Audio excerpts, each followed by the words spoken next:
Mingalaba Khmer, I'm Angus Watson with the top stories for DVB. Over 100 civilians have been killed amid urban fighting in the Kokang capital of Laogai, according to the Myanmar National Alliance Army. A Red Cross convoy was attacked Tuesday evening, leaving 2 volunteers wounded.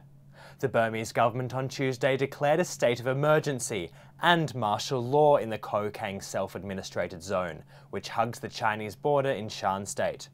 The Chinese Foreign Ministry has announced that 30,000 refugees have crossed the border into China and are receiving care. Yunan 省方面呢，他们发布了有关的消息。截止目前呢，大概有3万余名缅籍的边民进入到中国境内的进行滞留。那么中方呢是本着人道主义的精神，对他们进行了妥善的安置，提供了必要的协助，比如说提供了食品啊、医疗和卫生防疫等方面的帮助。 8,000 people have been left in need of relief assistance after a fire raged through an area of Rangoon on Monday. The village of Bulletin in Chunying township was burnt almost entirely to the ground.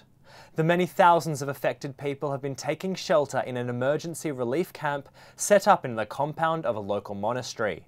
160 homes were destroyed completely. 47 fire trucks from fire stations across the city were required to put out the blaze.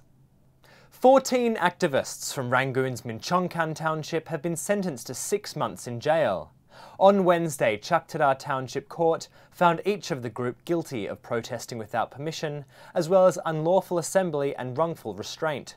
The charges relate to a sit-in held in front of the gates of Rangoon City Hall in December.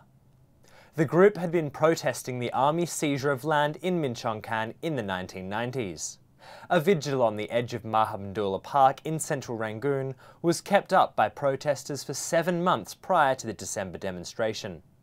Director Brian Perkins didn't plan to shoot a film when he travelled through Burma as a tourist. However, discovering a remote Buddhist monastery in the mountains led him to his first feature-length film. It's called Golden Kingdom, and it premiered in the Berlin Film Festival held this month. Perkins brought along young monks turned stars to the German capital for the film, which ran in the festival selection Generation, dedicated for films for young audiences.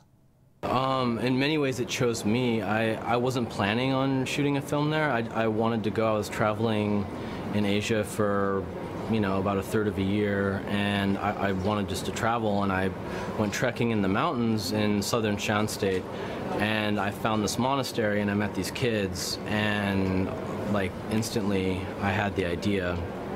And in my experience, like when an idea hits you that strongly, you have to follow it.